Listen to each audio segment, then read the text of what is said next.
ಚಿಕ್ಕಮಗಳೂರಿನಲ್ಲಿ ಗ್ಯಾರಂಟಿ ಯೋಜನೆಯ ಫಲಾನುಭವಿಗಳ ಸಮಾವೇಶದಲ್ಲಿ ಮಾತನಾಡಿರುವ ಮಾನ್ಯ ಮುಖ್ಯಮಂತ್ರಿ ಸಿದ್ದರಾಮಯ್ಯ ರವರು ಒತ್ತುವರಿ ಭೂಮಿ ಲೀಸ್ ವಿಚಾರದಲ್ಲಿ ಆತುರದ ನಿರ್ಧಾರ ಕೈಗೊಳ್ಳಬಾರದು. ಜಿಲ್ಲೆಯಲ್ಲಿ ಸಾಕಷ್ಟು ಸಂಖ್ಯೆಯಲ್ಲಿ ನಿವೇಶನ ರಹಿತರು, ಭೂಹೀನ ಬಡವರು, ದಲಿತರು ಇಂದಿಗೂ ವಿಳಾಸವಿಲ್ಲದೆ ಅಲೆಮಾರಿಯಂತೆ ಜೀವನ ನಡೆಸುತ್ತಿದ್ದಾರೆ.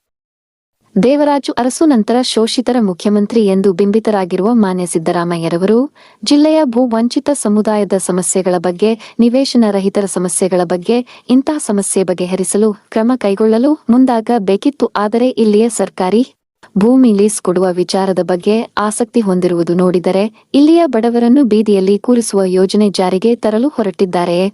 ಈಗಾಗಲೇ ಜಿಲ್ಲೆಯ ಮೂಡಿಗೆರೆ ಮತ್ತು ಕಳಸ ತಾಲೂಕಿನಲ್ಲಿ 6,782 ಎಕರೆ ಭೂಮಿ ಅಕ್ರಮವಾಗಿ ಕಾನೂನು ಬಾಹಿರವಾಗಿ ಮಂಜೂರು ಮಾಡಲಾಗಿದೆ. ಇದನ್ನು ಸರ್ಕಾರವೇ ನೇಮಿಸಿರುವ ವಿಶೇಷ ತನಿಖಾ ತಂಡ ಸಹ ಸಾಬೀತುಪಡಿಸಿದೆ. ಅಲ್ಲದೆ ಇತರೆ ಹೆಚ್ಚುವರಿ ಪ್ರಕರಣವನ್ನು ತನಿಖೆ ನಡೆಸಿದ ಹಿಂದಿನ ಉಪ ವಿಭಾಗಾಧಿಕಾರಿಯವರು ಸುಮಾರು 368 ಕಡತಗಳ ವಿಚಾರಣೆ ನಡೆಸಿ 1,300 ಎಕರೆ ಸರ್ಕಾರಿ ಭೂಮಿ ಅಕ್ರಮ ಭೂ ಮಂಜೂರಾತಿಯಾಗಿರುವುದನ್ನು ವಜಾಗೊಳಿಸಿ ಸರ್ಕಾರಕ್ಕೆ ವಶಪಡಿಸಿಕೊಳ್ಳಲು ಆದೇಶಿಸಿರುವಾಗ ಇಂತಹ ಅಕ್ರಮ ಭೂಮಿಯನ್ನು ಸರ್ಕಾರ ಭೌತಿಕವಾಗಿ ವಶಪಡಿಸಿಕೊಂಡು ನಿವೇಶನ ರಹಿತರಿಗೆ ಸ್ಮಶಾನಕ್ಕೆ ಭೂಮಿ ಮೀಸಲಿರಿಸಿ ಸ್ಥಳೀಯ ಪಂಚಾಯಿತಿಗಳಿಗೆ ಈ ಅಕ್ರಮ ಭೂಮಿ ನೀಡಲು ಕ್ರಮ ಕೈಗೊಳ್ಳುವ ಬಗ್ಗೆ ಮುಖ್ಯಮಂತ್ರಿಗಳಿಂದ ಇಲ್ಲಿಯ ಜನ ನಿರೀಕ್ಷೆಯಲ್ಲಿದ್ದರು. ಆ ಭರವಸೆ ಹುಸಿಯಾಗಿದೆ. ಲೀಸ್ ಬಗ್ಗೆ ಹೊಂದಿರುವ ಆಸಕ್ತಿ ದುರಂತವೇ ಸರಿ. ಇಲ್ಲಿ ಸಾವಿರಾರು ಎಕರೆ ಭೂಮಿ ಇರುವ ಭೂ ಮಾಲೀಕರು ಮತ್ತೆ ಭೂಮಿಯ ಮಾಲೀಕತ್ವ ಪಡೆಯಲು ಇಂತಹ ನೀತಿಗಳಿಂದ ಸಾಧ್ಯ. ಜಿಲ್ಲೆಯ ಭೂಮಿಯ ವಿಚಾರದಲ್ಲಿ ಭೂ ಕಬಳಿಕೆ ನ್ಯಾಯಾಲಯ ವಿಶೇಷ ಪ್ರಕರಣ ದಾಖಲಿಸಿಕೊಳ್ಳುತ್ತಿರುವ ಸಂದರ್ಭದಲ್ಲಿ ಮುಖ್ಯಮಂತ್ರಿಗಳು ತಮ್ಮ ನಿರ್ಧಾರದ ಬಗ್ಗೆ ಇನ್ನೊಮ್ಮೆ ಯೋಚಿಸಬೇಕು.